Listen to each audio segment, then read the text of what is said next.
And hello guys, welcome back to my channel. My name is CA Akanksha Goyal and I'm here to teach you all about accountancy.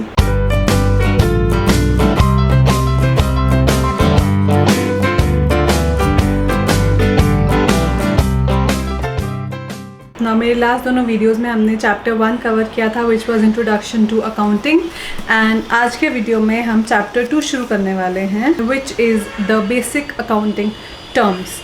ये वाला chapter भी हम 2 parts में cover करेंगे क्योंकि काफ़ी बड़ा है और मैं थोड़ा थोड़ा करके आपको अच्छे से डिटेल में एक्सप्लेन करने चाहती हूँ। And let's get started with today's video. And अगर आप लोग मेरी वीडियोस को यूज़फुल पा रहे हैं एंड आप मुझे समझ पा रहे हैं तो please do subscribe to my channel. And शुरू करते हैं आज का चैप्टर। बिजनेस में ना बहुत सारे तरह के अकाउंटिंग टर्म्स यूज़ होती हैं एंड डिफरेंट टर्म्स होती हैं एंड उनका मतलब समझना बहुत ज़रूरी है। So the first term that we are going to understand is what is a business transaction. Business transaction किसे कहते हैं, पहले पढ़ते हैं बुक क्या कहती है। The term business transaction means a financial transaction और economic event entered into by two parties that initiates the accounting process of recording it in the books of accounts of an enterprise. जब भी आप किसी भी और party के साथ, किसी भी और इंसान के साथ एक ट्रांजैक्शन करते हैं जिसमें पैसा इन्वॉल्व होता है, मनी का लेना देना इन्वॉल्व होता है, उसे आप एक बिजनेस ट्रांजैक्शन कहेंगे। जिसका भी कोई भी फाइनेंशियल या मॉनेटरी इम्पैक्ट होगा आपके बिजनेस पे, वो बिजनेस ट्रांजैक्शन बन जाएगी। एंड जैसे ही वो बिजनेस ट्रांजैक्शन बनती है ना, it becomes eligible to be recorded in your books of accounts. It is a financial event express in terms of money which brings a change in the financial position of an enterprise. छोटी से छोटी, बड़ी से बड़ी transaction जिसमें भी money involve होगा, जो आपके बिजनेस को इम्पैक्ट करता है, छोटे से छोटे या बड़े से बड़े तरीके में, वो आपकी बिजनेस ट्रांजैक्शन बन जाती है। स्टेटिंग differently, it is an agreement between two parties involving transfer और एक्सचेंज ऑफ गुड्स और सर्विस। पैसा लेके कोई चीज़ दे रहे हैं या पैसा लेके कोई सर्विस दे रहे हैं या पैसा दे के कोई सर्विस ले रहे हैं या पैसा दे के कोई चीज़ ले रहे हैं, वो आपकी बिजनेस ट्रांजैक्शन बन जाएगी। Examples of business transactions are sales of goods, purchases of goods, receipt from debtors, payment to creditors, purchase और sale of fixed assets, payment of interest, payment of dividend etcetera. ये सारी जितनी transaction है सब में money involve है किसी ना किसी तरीके से। आप किसी से कोई चीज़ खरीदेंगे, आप उसे पैसा देंगे, आप किसी को चीज़ बेचेंगे, आप उससे पैसा लेंगे, आपका कोई डेटर है जिससे आपने पैसा लेना है कि at any point of time आपके बीच में, आप दोनों के बीच में एक कॉन्ट्रैक्ट है, उसको पता है कि उसने आपको पैसा देना है, आपको पता है कि आपने उससे पैसा लेना है, तो ये भी एक बिजनेस ट्रांजैक्शन हो गया। सिमिलरली अगर आपने किसी को पैसा देना है तो ये भी एक बिजनेस ट्रांजैक्शन हो गया। आपको पता है कि आपने पैसा देना है, उसको पता है कि उसने पैसा लेना है। कोई आप एसेट खरीदते या बेचते हैं, या फिर आपने किसी को पैसा दे रखा है या आपने बैंक में पैसा जमा कर रखा है, उस पर आपको कोई इंटरेस्ट मिल रहा है, या आपकी कोई इन्वेस्टमेंट है उस पर आपको कोई डिविडेंड मिल रहा है, हर केस में पैसे का लेना या देना हो रहा है। So each of these transactions will be called a business transaction. Characteristics क्या है बिजनेस ट्रांजैक्शन के? सो लेट्स सी, पहला कैरेक्टरिस्टिक क्या कहता है? पहला कैरेक्टरिस्टिक कहता है it is concerned with money और money is worth of goods और सर्विसेज। हर ट्रांजैक्शन में या पैसा इन्वॉल्व होगा, चीज़ ली, पैसा दिया, या फिर money is worth of goods and services होगा, मतलब कि चीज़ दी या सर्विस दी, उसके लिए आपका डेबिट या क्रेडिट खड़ा हो गया।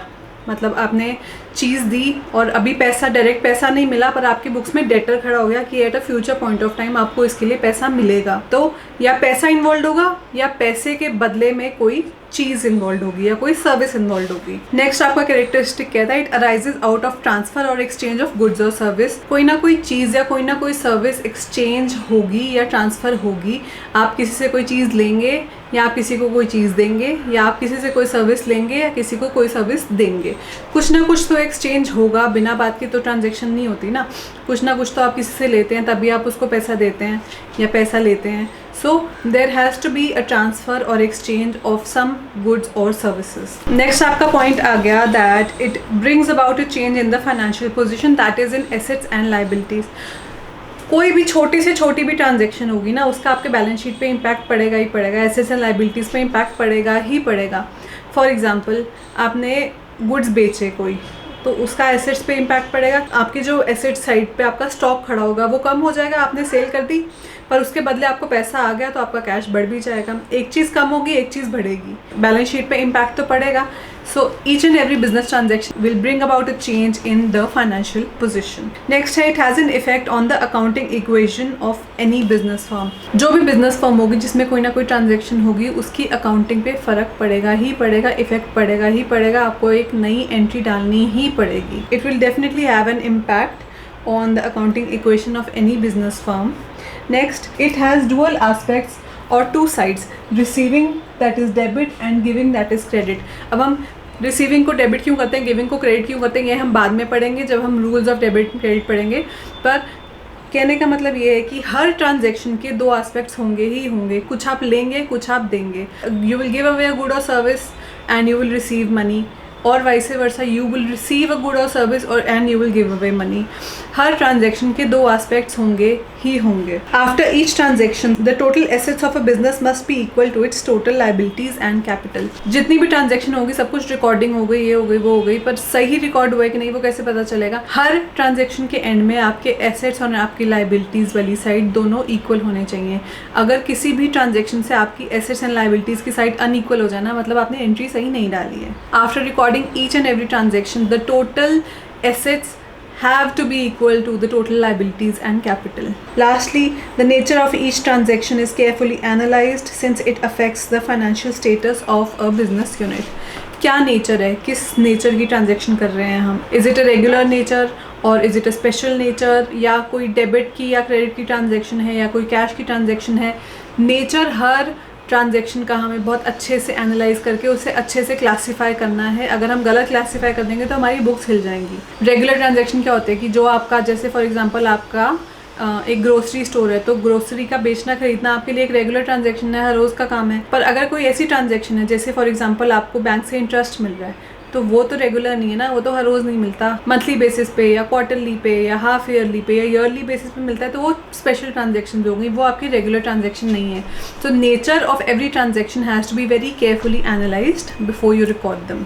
Now a transaction may be a cash transaction or a credit transaction. जैसे कि हमने बात की कि साथ के साथ आप पैसा ले दे सकते हैं या फिर आप क्रेडिट खड़ा कर सकते हैं या डेबिट खड़ा कर सकते हैं अपने बुक्स में. When the amount is transacted, paid or received immediately on entering into a transaction, it is a cash transaction, जैसे कि हमने बात की. And when it is promised to pay later, it is a credit transaction. Transactions may be external, यानी कि between a business entity and a second party, और internal does not involve a second party. चाहे आप बाहर वाली किसी company से transaction कर रहे हैं, which is called an external transaction, यानी कि आप किसी को पैसा देकर चीज़ ले रहे हैं, तो उससे आपकी एसेट साइड पे ही इफेक्ट पड़ेगा सिर्फ कि आपकी चीज़ बढ़ जाएगी, एसेट बढ़ जाएगा और आपका पैसा कम हो जाएगा. या फिर कोई इंटरनल ट्रांजैक्शन है. इंटरनल ट्रांजैक्शन का क्या एग्जांपल है? फॉर एग्जांपल आप अपना कोई एसेट डेप्रिशिएट कर रहे हैं, इसमें कोई बाहर की पार्टी इन्वॉल्व नहीं है ना, आप अपनी इंटरनली कोई ट्रांजैक्शन डाल रहे हैं, उससे आपका क्या होगा, आपके एसेट्स कम हो जाएंगे, डेप्रिसिएशन हट जाएगी, और जो डेप्रिसिएशन का प्रॉफिट एंड लॉस पे इम्पैक्ट पड़ेगा वो आपकी लाइबिलिटी साइड पे भी आ जाएगा. सो अल्टीमेटली आपके एसेट्स और लाइबिलिटीज बैलेंस हो जाएंगे, मैच हो जाएंगे. So this was the definition of a business transaction. उसके कैरेक्टरिस्टिक्स क्या हैं और किस किस तरह से हम उसको समझ सकते हैं. नेक्स्ट आपकी टर्म आ गई, what is an account. Account क्या होता है? It is a record of transactions under a particular head of account, say salaries, telephone expenses, electricity expenses etcetera, और a particular head, say asset, liability etcetera. It not only shows the amount of transaction but also shows their effect and direction. So जैसे हमने बात की थी, सबसे पहले आपकी journal entries डलती हैं, फिर आपकी लेजर्स बनती हैं. लेजर में अलग अलग टाइप की लेजर्स होती हैं, हर एक डिफरेंट एक्सपेंस का अलग लेजर बनेगा. ठीक है, आपका जो इलेक्ट्रिसिटी का खर्चा है उसका अलग लेजर बनेगा, फ़ोन का खर्चा है उसका अलग लेजर बनेगा, पानी का खर्चा है उसका अलग लेजर बनेगा. सो हर डिफरेंट खर्चे का डिफरेंट अकाउंट बनेगा, और उस अकाउंट से, उस खर्चे से रिलेटेड जितनी एंट्रीज होंगी वो सारी उस अकाउंट के अंदर जाएंगी. मल्टीपल टाइप के खर्चे होते हैं, मल्टीपल टाइप के एसेट्स होते हैं, मल्टीपल इनकम्स होती हैं. हर एक डिफरेंट हेड का, हर एक डिफरेंट खर्चे का, हर एक डिफरेंट इनकम का एक अलग से अकाउंट बनेगा, और उस इनकम या उस एक्सपेंस से रिलेटेड सारी की सारी एंट्रीज उस अकाउंट में जाएंगी. और हर एक अकाउंट से आपको सिर्फ उसका अमाउंट ही नहीं पता चलेगा, आपको उसका इफेक्ट और डायरेक्शन भी पता चलेगा, यानी कि अल्टीमेटली वो डेबिट निकल रहा है कि क्रेडिट निकल रहा है, अल्टीमेटली आपका टोटल खर्चा कितना निकल रहा है, अल्टीमेटली आपकी टोटल रिसीट कितनी निकल रही है। Each and everything related to that expense और that income you will get to know through the account of that particular expense और इनकम। नेक्स्ट आपकी टर्म आ जाती है कैपिटल। कैपिटल क्या होता है? सो जब आप बिजनेस शुरू करते हैं आपको कुछ ना कुछ पैसा तो इन्वेस्ट करना पड़ता है ना, ज़ीरो से शुरू नहीं करते। You have to invest somehow, चाहे आप बिल्डिंग रेंट पे ले रहे हैं या आप कोई मशीनरी ले रहे हैं या आप कोई कंप्यूटर ले रहे हैं या आप कुछ भी ले रहे हैं बिज़नेस के लिए। इनिशियली शुरू करने से पहले जो आप पैसा अपने बिजनेस में लगाते हैं, ठीक है, उसे हम बोलते हैं capital investment. Capital is the amount invested in an enterprise bye the proprietor in case of proprietorship, यानी कि अगर आप सिंगल सोलो काम शुरू कर रहे हैं तो आप एक प्रोप्राइटरशिप शुरू कर रहे हैं and you are called the proprietor of your business, और by partners in partnership businesses. या फिर अगर आप पार्टनरशिप में बिजनेस शुरू कर रहे हैं तो जितने आपके पार्टनर्स हैं सब लोग कुछ पैसा इन्वेस्ट करेंगे, कुछ पैसा इंट्रोड्यूस करेंगे अपने बिजनेस में। तो जो भी पैसा प्रोप्राइटर या पार्टनर्स अपने बिजनेस में लेके आ रहे हैं शुरू में, that is called your capital. It may be in the form of money और assets having a monetary value. For example मैं ज्वेलरी का बिजनेस शुरू कर रही हूँ, ठीक है, तो मुझे कुछ पैसा इन्वेस्ट करना पड़ेगा, पर साथ में मैं कहती हूँ कि मेरे पास कुछ ज्वेलरी ऐसी है जो कि मैं सोच रही हूँ कि मैं वो उसको भी अपने बिजनेस में ला के बेच दूँ। मनी ला रही हूँ पर साथ में कुछ एसेट्स भी ला रही हूँ जिसकी मॉनिटरी वैल्यू है। मैंने भी तो खरीदा होगा ना, मेरे लिए कुछ तो वैल्यू होगी। तो अगर मैं डायरेक्टली मनी नहीं लेके आ रही पर कोई एसेट लेके आ रही हूँ जिसकी कोई मॉनिटरी वैल्यू है, वो भी मेरी कैपिटल मानी जाएगी। It is a liability of the business towards the proprietor और the partners which increases with further investments made in the business and the amount of profit earned। जब हम बिजनेस शुरू करते हैं ना तो मैं एक अलग एंटिटी बन जाती हूँ, मेरा बिजनेस एक अलग एंटिटी बन जाता है। मैं अगर अपने बिजनेस में पैसा लगा रही हूँ तो अब मेरे बिजनेस के ऊपर ये लाइबिलिटी है कि मैंने जो इसमें पैसा लगाया है वो मुझे वापस करेगा at some point of time. और जैसे जैसे मैं इसमें और पैसा इन्वेस्ट करती जाऊँगी, लगाती जाऊँगी, मेरी कैपिटल बढ़ती जाएगी, बिजनेस की लाइबिलिटी बढ़ती जाएगी। So my business owes it to me to return me the money that I have invested in the business। and further investments के साथ साथ जो प्रॉफिट मेरा बिजनेस अर्न कर रहा है वो भी मेरे लिए अर्न कर रहा है ना। मैं अपने बिजनेस में अपने पैसे के साथ साथ अपना टाइम भी इन्वेस्ट कर रही हूँ। सो ये भी मेरे बिजनेस पे एक लाइबिलिटी है कि उसे प्रॉफिट अर्न करके मुझे वापस करना है। On the other hand it decreases when it is withdrawn और loss is incurred by the business. At some point मैंने बिजनेस में से कुछ पैसा निकाल लिया, मुझे पर्सनली किसी वजह से पैसे की ज़रूरत है, तो मैं सोचती हूँ कि बिजनेस में से कुछ पैसा विदड्रॉ कर लेती हूँ। तो जब मैंने पैसा अपने बिजनेस में से निकाला वो मेरी कैपिटल में एडजस्ट हो जाएगा, वो मेरी कैपिटल में कम हो जाएगा। मैंने कैश विदड्रॉ किया तो मेरे एसेट्स कम हो गए, पर साथ के साथ मेरी कैपिटल भी कम हो गई कि बिजनेस में मुझे जो पैसा देना था उसमें से कुछ पैसा मैंने पहले ही निकाल लिया, तो मेरी कैपिटल इन्वेस्टमेंट कम हो गई। या फिर बिजनेस में कोई लॉस हो गया, वो लॉस भी तो मेरी कैपिटल में से ही जाएगा ना। जो भी प्रॉफिट है वो भी मेरा है, जो भी नुकसान है वो भी मेरा है। तो अगर कोई लॉस हो जाता है वो भी मेरी कैपिटल में से एडजस्ट हो जाएगा। In case of companies contributors of capital are many and they are known as the share holders. जब हम कंपनीज की बात करते हैं, कंपनीज में शेयर्स होते हैं, है ना। जब आप फॉर एग्जाम्पल आप स्टॉक मार्केट में जाते हैं, आप शेयर्स खरीदते जाते हैं। सो जो शेयर होल्डर्स का पैसा होता है ना, वो मिलाकर आपकी कैपिटल काउंट होता है। वो शेयर होल्डर्स को मेरे रिश्तेदार तो है नहीं कि मेरे को बिना बात के लोन देते जाएंगे। If they are buying my shares, they are buying the stake in my company. तो शेयर होल्डर्स का पैसा मिलाकर मेरी कैपिटल काउंट होता है। It is a liability because under business entity concept business is a separate and distinct entity from its owners. जैसे कि मैंने पहले बताया, transactions are recorded in the books of accounts from the point of view of business. Capital is also known as owner's equity or net worth and it is always equal to assets less liabilities। Capital को owner's equity भी कहा जाता है, यानी कि मैं owner हूँ, मैंने जो पैसा उसमें लगाया है वो मेरी कैपिटल माना जाएगा। या फिर नेटवर्थ की, मेरे बिजनेस की नेटवर्थ क्या है। जो कैपिटल का अमाउंट होगा ना, that is always equal to assets less liabilities. जितने मेरे एसेट्स हैं उसमें से अगर मैं जितनी मेरी लाइबिलिटीज हैं उसको हटा दूं, लाइबिलिटीज क्या होती हैं वो हम आगे पढ़ने वाले हैं, पर अपने एसेट्स में से मैं अगर अपनी लाइबिलिटीज कम कर दूं तो जो बैलेंस बचता है it is equal to my capital. Next आपका पॉइंट आ जाता है ड्रॉइंग्स। ड्रॉइंग्स किसे कहते हैं? It is the amount withdrawn और goods taken by the proprietor और पार्टनर फॉर पर्सनल यूज। जैसे कि मैंने पहले बताया, मुझे पर्सनल किसी वजह से पैसा चाहिए, मुझे बाहर से लेने की बजाय मैं सोच रही हूँ मैं अपने बिजनेस में से ही पैसा निकाल लेती हूँ। तो मैंने अपने बिजनेस में से कोई पैसा निकाल लिया। या फिर मुझे कोई चीज़ चाहिए, फॉर एग्जांपल मेरी इलेक्ट्रॉनिक शॉप है, मुझे घर के लिए एक टीवी चाहिए, तो मैंने बाहर से क्यों खरीदूँ ना, मैं अपनी दुकान से ही ले लूँगी। तो अगर मैं कोई भी चीज़ अपने बिजनेस में से निकाल के अपने पर्सनल यूज़ के लिए लगा रही हूँ, उसे मेरी ड्राइंग्स कहा जाएगा। Goods so taken by the proprietor और partner are valued at purchase cost. अब मैं अपने कैपिटल में से कितना कम करूँगी या मैं अपनी ड्राइंग्स कितने मानूंगी? मैं अपने लिए तो प्रॉफिट नहीं ऐड करूँगी ना। अगर मैं टीवी फॉर एग्जांपल 1 लाख का खरीद रही हूँ और मैं उसको 1.5 लाख का बेच रही हूँ, पर जब मैं अपने यूज़ के लिए निकाल रही हूँ तो मैं अपने आप को तो 1.5 लाख का नहीं बेचूंगी ना, मैं अपने लिए तो 1 लाख का ही निकालूंगी। तो जो मेरी परचेज कॉस्ट होगी उसमें मैं अपने टीवी को वैल्यू करूंगी अपने खुद के लिए। ड्राइंग्स रिड्यूसेस द इन्वेस्टमेंट और कैपिटल ऑफ द ओनर्स। जो मैंने पैसा ले लिया या जो मैंने चीज़ ले ली वो एसेट्स में से भी कम हो जाएगी और साइमल्टेनियसली मेरी कैपिटल में से कम हो जाएगी, मतलब बिजनेस को जो मुझे पैसा देना है वो कम हो जाएगा। ड्राइंग्स बाय द प्रोप्राइटर और partner is debited to drawings account at the time of preparing balance sheet. It is deducted from the capital of the proprietor और partner as the case is. Drawings account अलग से बनता जाएगा, सारी में add होती जाएंगी और एट द ईयर एंड जितनी मेरी टोटल ड्राइंग्स होंगी वो मेरी कैपिटल में से कम हो जाएंगी। नेक्स्ट आपका पॉइंट आता है लायबिलिटीज़। लायबिलिटी किसे कहते हैं? So liabilities means an amount owed by the business. जो भी मेरे बिजनेस को किसी को पैसा देना है, मेरा बिजनेस किसी को पैसा ओ करता है, उसे मेरी लायबिलिटी कहा जाता है। Liability towards the owners of the business is termed as the internal liability, यानी कि जो मेरी कैपिटल हो गई या मैंने जो बिजनेस में पैसा लगाया हुआ है वो मेरे बिजनेस की इंटरनल लायबिलिटी हो गई। And on the other hand, liability towards the outsiders, that is other than the owners, is termed as external liability. बाहर वाले को किसी को पैसा देना है वो मेरी एक्सटर्नल लायबिलिटी हो जाएगी। External liability arises because of credit transactions और लोन्स टेकन।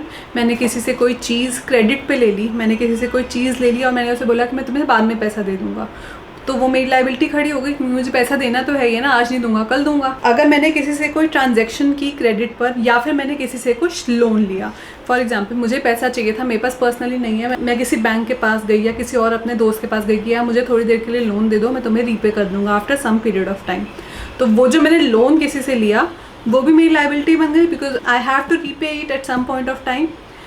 जिस भी चीज़ को मुझे वापस करना है, पैसा देना है, वो मेरी लायबिलिटी बन जाएगी। Examples of external liability are creditors, bank overdraft, long term borrowings and other liabilities. Creditors हो गए जिससे मैंने कोई चीज़ ली उसके अगेंस्ट मेरे को पैसा देना है। बैंक ओवरड्राफ्ट हो गया कि मेरे बैंक में बैलेंस नहीं है पर मुझे पैसा चाहिए तो मैं बैंक से परमिशन लेके ओवरड्राफ्ट करता जा रहा हूँ, मतलब अपने बैलेंस से ज़्यादा पैसा मैंने विड्रॉ कर लिया इस बेसिस पे कि मैं एट सम पॉइंट इसको वापस कर दूँगा, वो हो गया bank overdraft. Long term borrowings, किसी से लोन ले लिया 1 साल के लिए 2 साल के लिए कि मैं 2 साल बाद वापस कर दूंगा। लॉन्ग टर्म जो बोरोइंग्स हुई, किसी से बोरो किया मैंने, वो भी मेरी लायबिलिटी हो गई एंड मैनी अदर लायबिलिटीज़। अब लायबिलिटीज़ को हम फर्दर क्लासीफाई करते हैं करंट में एंड नॉन करंट में। क्या होते हैं दोनों? नॉन करंट जो मेरी लायबिलिटी है इसका जो पेमेंट पीरियड होता है वो 1 साल से ज़्यादा होता है, ठीक है।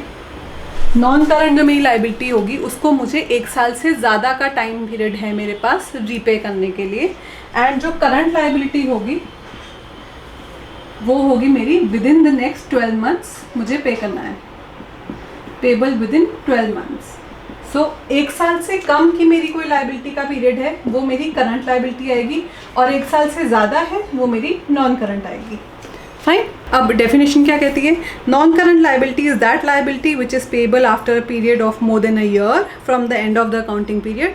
For example non current liability का एग्जाम्पल है लॉन्ग टर्म लोन्स या debentures, and current liability is that liability which is payable with in 12 months from the end of the accounting period. जो हमारा अकाउंटिंग पीरियड होता है, हमारा normal accounting period होता है अप्रैल टू मार्च में मेरे अकाउंटिंग पीरियड के एंड में जो मेरी लायबिलिटीज़ हैं उससे जितना मेरा पेमेंट पीरियड होगा उसके बेसिस पे हम करंट या नॉन करंट करेंगे। फॉर एग्जाम्पल आज अप्रैल में मैंने किसी से पैसा लिया, ठीक है, वो मुझे अगले साल मई में रीपे करना है, ठीक है, which is more than 1 year. पर अभी मैं इसको करंट नॉन करंट में नहीं क्लासीफाई करूँगी क्योंकि मैं करंट पीरियड में आ रहा है, पर जब मैं मार्च में अपनी बुक्स बनाऊंगी तब मैं देखूंगी कि मेरे पास कितना रीपेमेंट पीरियड रह गया, तो 2 महीने रह जाएगा which is less than 12 months, तो वो मेरा करंट लायबिलिटी आ जाएगा। नाउ अगला मेरा टॉपिक आ गया एसेट्स। एसेट्स क्या होते हैं मेरे? So assets are the properties tangible और intangible owned by an entity और एंटरप्राइज। जो भी मेरी कोई प्रॉपर्टी होगी, ठीक है, प्रॉपर्टी अब किसी भी तरह से हो सकती है, लैंड हो सकती है, बिल्डिंग हो सकती है, फर्नीचर हो सकता है, गाड़ी हो सकती है, कोई मशीनरी हो सकती है, जो भी कोई प्रॉपर्टी होगी मेरी बिजनेस के पास, वो मेरे एसेट्स माने जाएंगे. They are the economic resources of the business. In other words, anything which will enable the firm to get economic benefit in the future is an asset. Asset से मुझे future में कुछ भी फ़ायदा हो रहा है, ठीक है. फॉर एग्जांपल मशीनरी है मेरी, मशीनरी पे मैं जो भी चीज़ प्रोड्यूस करूँगी वो आगे जाके मैं बेचूंगी तो मुझे इकोनॉमिक बेनिफिट होगा, मुझे पैसा मिलेगा उसके बदले में. So anything that will enable the firm to earn economic benefits is called an asset. आगे जाके जो भी चीज़ मुझे फ़ायदा करवाएगी, मेरे बिजनेस को फ़ायदा करवाएगी, वो मेरा एसेट माना जाएगा. Examples of assets are land, building, machinery, furniture, stock, debtors, cash and bank balances, trademarks, copyrights, goodwill etcetera. So ये सारी चीज़ें मेरे एसेट्स हैं. सो नाउ कुछ डेफिनेशंस पढ़ते हैं एसेट्स की. Assets are the future economic benefits, the rights which are owned or controlled by an organisation or individual. दूसरी definition है assets are property or legal right owned by an individual or a company to which money value can be attached. तीसरी definition कहती है assets are valuable resources owned by a business which are acquired at a measurable money cost. जिस चीज़ की मेरे लिए monetary value है, जो आगे जाके मुझे फ़ायदा करवाएगा, वो मेरा एसेट माना जाता है. What emerges from the above definitions is that an asset should have the following characteristics. It should be owned by the business. मेरा होना चाहिए, ये नहीं कि किसी और की मशीनरी मैं यूज़ कर रही हूँ तो वो मेरा एसेट हो गया. अगर मैं किसी और की मशीनरी यूज़ कर रही हूँ, मेरा एसेट नहीं है. अगर मशीनरी मेरी खुद की है तभी वो मेरा एसेट है. It may be in tangible और इनटेंजिबल फॉर्म.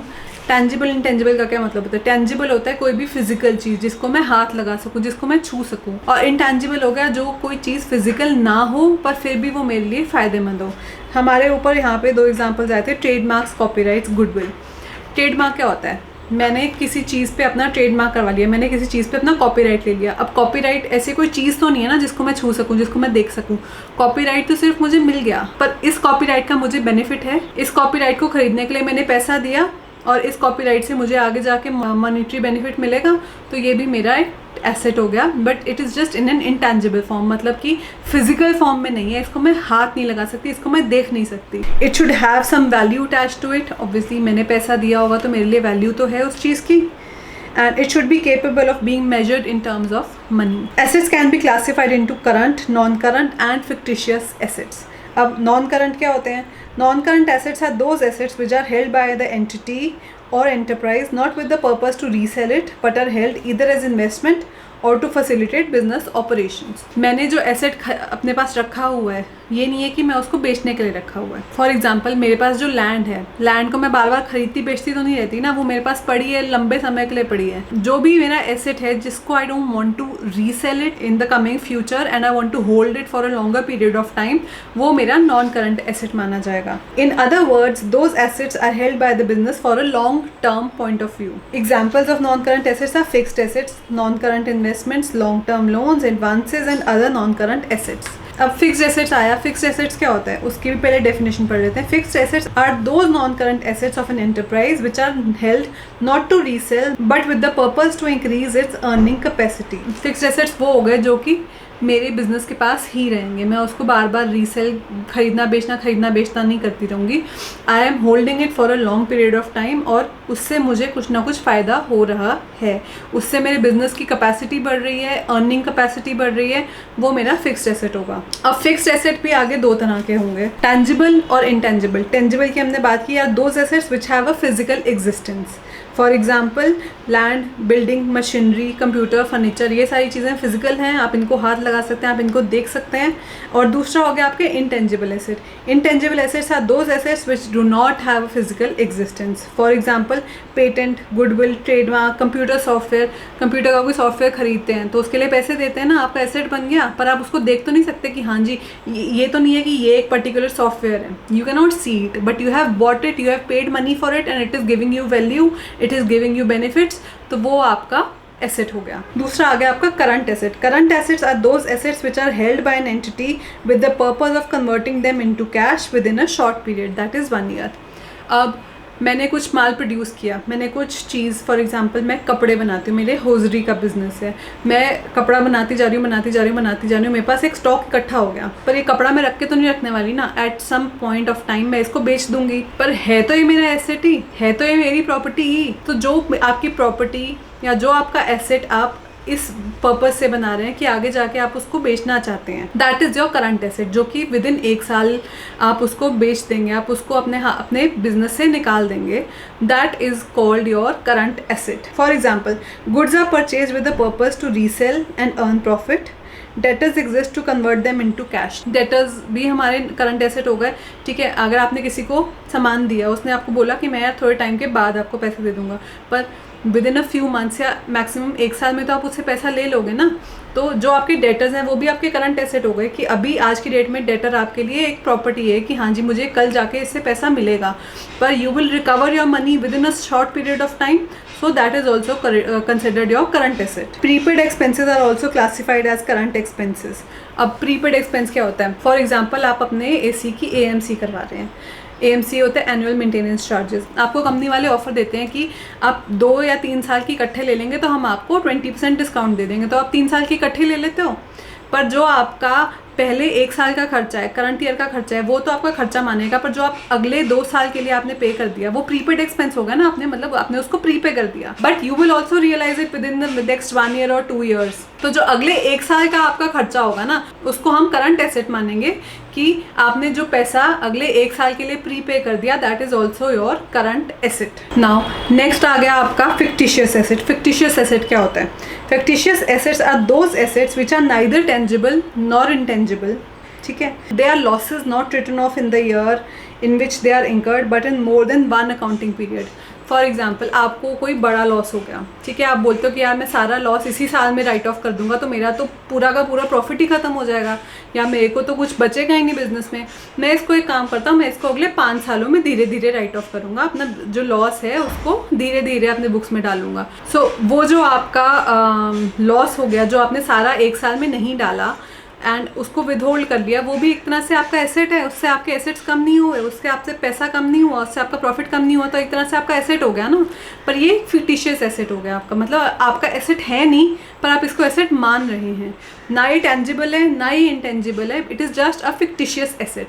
फिक्टिशियस का क्या मतलब होता है? इमेजिनरी। फिक्शन बोलते हैं ना हम कि फिक्शन मूवीज़ हैं, इमेजिनरी मूवीज़ हैं, उसी तरह से फिक्टिशियस एसेट हो गया आपका इमेजिनरी एसेट, मतलब एसेट है नहीं पर मैं इसे ट्रीट एज एन एसेट कर रही हूँ। इन the case of firms, an example of fictitious asset is deferred revenue expenditure such as advertisement expenditure. Advertisement का एक्सपेंडिचर है, आपने फॉर एग्जांपल आपकी कोई कंपनी है, आपने आपने उससे बोला कि मेरी कंपनी को प्रमोट करो, मैं एडवर्टीजमेंट के लिए इतना खर्चा कर रहा हूँ, पर जो एडवर्टीजमेंट का खर्चा कर रहे हो उसका बेनिफिट आपको सिर्फ इस साल में तो नहीं मिलेगा ना, ओवर द ईयर्स मिलेगा। तो आप बोलते हो कि यार सारा खर्चा ना मैं इकट्ठा नहीं नोट करता, नहीं तो मेरा प्रॉफिट बहुत कम हो जाएगा, इसको मैं 5 साल में डिवाइड कर देता हूँ। तो इस साल का जो आपने खर्चा नोट किया वो तो आपके एक्सपेंस में चला गया, पर बाकी 4 साल का जो खर्चा है, जो आपका डेफर्ड एक्सपेंडिचर है, वो आपका फिक्टिशियस एसेट माना जाता है। सो ये हो गए हमारे एसेट्स। नेक्स्ट आपका आ जाता है व्हाट आर रिसीट्स। रिसीट किसे कहते हैं? रिसीट का क्या मतलब होता है? रिसीट हो गया आपका जो आपको चीज़ मिली, जो आपने चीज़ रिसीव की, right. So receipt is the amount received और receivable for selling assets, goods और सर्विसेज। जो भी आपने अपनी चीज़, कोई चीज़ बेच के या कोई एसेट बेच के आपको पैसा मिला, जो आपने पैसा रिसीव किया या जो आपका पैसा रिसीवेबल हुआ, वो आपकी रिसीट्स मानी जाती हैं। Receipts are further categorised into revenue receipts and capital receipts. Revenue receipts, it is the amount received और receivable in the normal course of business. मतलब कि जैसे हमने एग्जांपल लिया था, मेरी ग्रोसरी शॉप है, तो जो मैं ग्रोसरी रोज़ रोज़ बेचती हूँ, बेच के मुझे पैसा आ रहा है, तो ये मेरी रेवेन्यू इनकम हो गई, डेली की इनकम है। It is a revenue receipt for me because ये मेरा एक रेगुलर नेचर की इनकम है, कोई स्पेशल इनकम नहीं है। These incomes are shown in the profit and loss account in case of enterprise and in income and expenditure account in case of not for profit organisation. Examples of revenue receipts are amount received or receivable against sale of goods or rendering of services, interest on FD or investment. Capital receipt क्या होता है? Capital receipt is the amount received और receivable against transactions which are not revenue in nature. जो आपका regular transaction नहीं है, आप उसको डेली बेसिस पे नहीं करते हैं, आप उसको रेगुलर बेसिस पे नहीं करते हैं। फॉर एग्जाम्पल, अमाउंट रिसीव्ड और receivable from the sale of machinery, building, furniture, investment, loan taken etcetera. मतलब कि आपने कोई मशीनरी, आपको लग रहा है कि मेरे पास ये 10 मशीनरी खड़ी है पर यार मेरे यूज़ नहीं आ रही, मैं ये वाली मशीनरी ना उठा के बेच देता हूँ, एक्स्ट्रा पड़ी है मेरे पास तो मैं इसको बेच देता हूँ। जो ये मशीनरी आप बेच रहे हैं, आप हर रोज़ पे तो नहीं बेचते ना, रेगुलर बेसिस पे तो नहीं बेचते हैं, या हर साल तो नहीं बेचते हैं, ये एक स्पेशल केस हो गया। या और ये आपका एक एसेट था, तो एसेट के अगेंस्ट जो आपको पैसा आएगा वो आपका कैपिटल नेचर का होगा। जो एक कोई स्पेशल ट्रांजैक्शन है जहाँ पे आपके कोई एसेट्स इन्वॉल्व हैं, वो आपकी कैपिटल रिसीट मानी जाती है। नेक्स्ट आपकी टर्म आती है एक्सपेंडिचर। एक्सपेंडिचर क्या होता है? Expenditure is the amount spent और liability incurred for acquiring assets, goods और सर्विसेज। आपने कोई चीज़ खरीदी, कोई गुड्स खरीदे या कोई सर्विसेज खरीदी या कोई एसेट खरीदा, उसके अगेंस्ट जो आप खर्चा कर रहे हैं ना, उसको एक्सपेंडिचर कहा जाता है। अब एक्सपेंडिचर भी आगे 3 तरह के हो गए, capital, revenue and deferred revenue. Capital expenditure क्या होता है? Capital expenditure is an expenditure incurred to acquire assets और improving the existing assets which will increase the earning capacity of the business. कोई एसेट खरीदना है मैंने, रेगुलर तो नहीं होता ना, मैं रोज रोज तो कोई एसेट नहीं खरीदती, कभी कभी खरीदती हूँ। तो जो कभी कभी वाला मैंने कोई एसेट खरीदा या मेरे पास कोई एसेट पड़ा हुआ था, उसको मैंने सर्विस करवाया, उसको मैंने अपग्रेड करवाया, उसके ऊपर जो मेरा खर्चा होगा वो मेरा कैपिटल खर्चा माना जाएगा। Example, purchase of machinery to manufacture goods, purchase of furniture और computer to carry on the business. Capital expenditure is shown on the asset side of the balance sheet. Capital expenditure जो होगा मेरा, वो मेरी balance sheet में आएगा। It may be incurred to acquire tangible asset और intangible asset. कोई मैं टेंजिबल एसेट खरीद रही हूँ, कोई मशीन खरीद रही हूँ, या कोई फर्नीचर खरीद रही हूँ, या कोई इंटेंजिबल एसेट खरीद रही हूँ, यानी कोई कंप्यूटर सॉफ्टवेयर खरीद रही हूँ, या कोई ट्रेडमार्क खरीद रही हूँ। जिस भी चीज़ से मैं कोई एसेट खरीद रही हूँ वो मेरा कैपिटल एक्सपेंडिचर माना जाएगा। Revenue expenditure. Revenue expenditure is the expenditure incurred the benefit of which is consumed or exhausted within the accounting period. It has a direct relationship with revenue or with the accounting period. Regular basis पे जो मेरा खर्चा होता है, जैसे for example अगर मैं कोई ट्रेडिंग बिजनेस कर रही हूँ तो मैं सामान खरीदती हूँ, उसको आगे बेच देती हूँ, सामान खरीदती हूँ, उसको आगे बेच देती हूँ। जो ये मेरी रेगुलर नेचर की ट्रांजेक्शन हो गई, इसका जो खर्चा होता है उसको रेवेन्यू एक्सपेंडिचर माना जाता है। Revenue expenditure is shown on the debit side of the trading and profit and loss account in the case of proprietorship और partnership, and an expenses part of the statement of profit loss in the case of companies. Next आपका आ गया deferred revenue expenditure. जैसे हमने पढ़ा, deferred revenue expenditure is a revenue expenditure in nature but is written off in more than one accounting period because it is estimated that benefit of such expenditure will accrue in more than one financial year. जैसे कि हमने पहले बात की, मैं कोई advertisement पे खर्चा कर रही हूँ, फॉर एग्जाम्पल मैं एडवर्टीजमेंट के लिए 1 लाख दे रही हूँ, पर इस एडवर्टीजमेंट का फायदा मुझे अगले 5 साल के लिए होगा, तो मैं हर साल 20 हज़ार रुपये रिकॉर्ड करूँगी। ये मेरा डेफर्ड रेवेन्यू एक्सपेंडिचर हो गया। मतलब कि जो मैंने आगे वाले सालों के लिए भी खर्चा अभी कर दिया, पर ये मेरा रेगुलर नेचर का खर्चा है, पैसा मैंने इकट्ठा अभी दे दिया, पर इसका जो बेनिफिट है वो मुझे अगले 5 सालों में मिलेगा। तो this is my deferred revenue expenditure, यानी कि इसको मैं अगले 5 सालों में रियलाइज करूँगी। नेक्स्ट हेड आपका आ गया expense. Expense is the cost incurred for generating revenue. According to R.N. Anthony, expense is a monetary measure of inputs or resources consumed. अब एक्सपेंडिचर और एक्सपेंस में क्या फ़र्क होता है? एक्सपेंडिचर होता है जब जिस खर्चे से आपको कोई चीज़ मिल रही है, आप कोई चीज़ खरीद रहे हैं, वो हो गया आपका एक्सपेंडिचर। और एक्सपेंस हो गया उससे आपको कुछ मिल नहीं रहा पर आपको फिर भी खर्चा हो रहा है। फॉर एग्जांपल, सबसे बेसिक इसका डिफरेंस मैं कहूँगी, एक्सपेंडिचर जो होता है वो होता है आपके गुड्स के लिए, और जो एक्सपेंस होता है वो होता है आपके सर्विसेज के लिए। For example, cash payment such as salaries, wages, rent etcetera. ठीक है, सैलरीज, वेजेस आप सर्विसेज के एक्सचेंज में दे रहे हैं, आप किसी से कोई सर्विस ले रहे हैं, उसके अगेंस्ट उसको जो पैसा दे रहे हैं वो आपका एक्सपेंस माना जाता है। Writing of a part of fixed assets, that is depreciation. Depreciation भी आपका कोई चीज़ तो नहीं आ रही ना आपके पास, पर आपका खर्चा है। जिस भी खर्चे के अगेंस्ट आपको कोई चीज़ मिल रही है, चाहे वो आपका एसेट हो चाहे कोई गुड्स हो, वो एक्सपेंडिचर माना जाता है। और जो खर्चा आप किसी सर्विस के अगेंस्ट कर रहे हैं, या आप कोई चीज़ कंज्यूम कर रहे हैं, आपको कोई चीज़ मिल नहीं रही, आपको कोई नई चीज़ नहीं मिल रही, पर आप कोई चीज़ कंज्यूम कर रहे हैं, जैसे कि डेप्रिसिएशन। डेप्रिसिएशन कब लगाते हैं? जब हम मशीनरी यूज़ करते हैं। मशीनरी यूज़ करते हैं तो उसकी वेयर एंड टेयर होती है, तो आप मशीनरी की कंजम्पशन कर रहे हैं ना, तभी डेप्रिसिएशन आ रही है। सो जब आप कोई चीज़ कंज्यूम करते हैं या आप कोई सर्विसेज लेते हैं, उसके अगेंस्ट जो आपका खर्चा होता है वो आपका एक्सपेंस माना जाता है। एक और एग्जांपल है, an amount written off out of a current asset से बैड डेट्स। आपके पास कोई डेटर्स खड़े थे पर वो आपको रीपे करने के लिए मना कर देते हैं कि मेरे पास पैसे नहीं है तो मैं आपको रीपे नहीं कर पाऊंगा, तो वो डेटर्स हम खत्म कर देंगे ना, खड़े तो नहीं रखेंगे कि हमें पता है कि पैसा नहीं आना तो हम उसको बैड डेट्स की तरह राइट ऑफ कर देते हैं। वो भी आपका एक एक्सपेंस हो गया, इससे आपकी कोई चीज़ नहीं आई पर फिर भी आपका खर्चा हो रहा है, so that is called an expense. Expense में भी आगे दो कैटेगरीज आती हैं, प्रीपेड एक्सपेंस और outstanding expense. Prepaid expense is an expense that has been paid in advance and the benefit of which will be available in the following year or years. For example, insurance premium of 50,000 has been paid for 1 year beginning October 1 and the financial year ends on 31st March. It means the premium for 6 months, that is April to September, has been paid in advance. Prepaid expense क्या होता है? यहाँ पे जो example दिया है वही explain करती हूँ। आपने इंश्योरेंस कराई अक्टूबर में, 1 साल का इंश्योरेंस प्रीमियम दे दिया अक्टूबर से सितंबर तक का, पर आपका साल तो मार्च में ही ख़त्म हो गया ना। आपका जो अकाउंटिंग पीरियड है वो तो अप्रैल टू मार्च था, तो जो मार्च तक का खर्चा है वो आपका करंट खर्चा हो गया। पर जो अप्रैल से सितंबर तक का आपने जो पैसा अभी दे दिया, प्रीपे कर दिया, वो आपका प्रीपेड एक्सपेंस माना जाता है कि आपने पहले ही पैसा दे दिया। Outstanding expense, it is an expense that has been incurred but has not been paid. For example, an audit has been conducted by a firm of chartered accountants against which audit fee of 60,000 is payable. It means a liability of 60,000 has been incurred which is yet to be paid. ये एक तरह से आपका creditor ही होगा। आपने audit करवा दिया अपने बिजनेस का, अपने बुक्स का ऑडिट करवाया, पर जो ऑडिट फी है वो अभी पे नहीं किया। आप उसे बोलते हो कि मैं सितंबर में जाके पे करूँगा।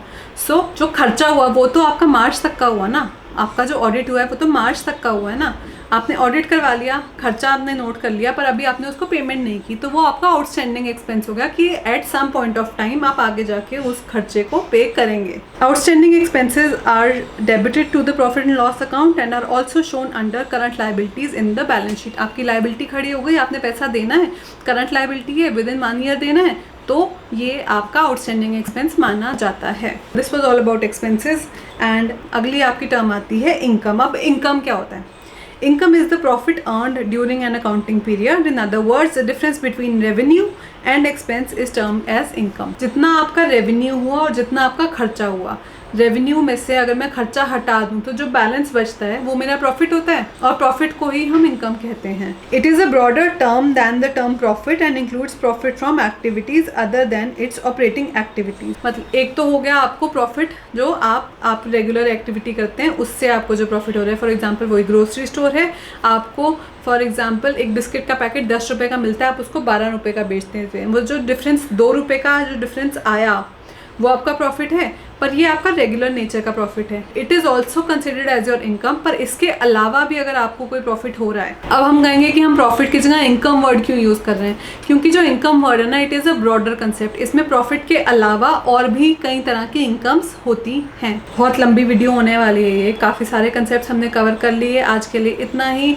बाकी के कंसेप्ट मैं अगली वीडियो में ख़त्म करूँगी। बाकी के छोटे छोटे कॉन्सेप्ट्स हैं, फटाफट ख़त्म हो जाएंगे and we'll be done with the chapter 2।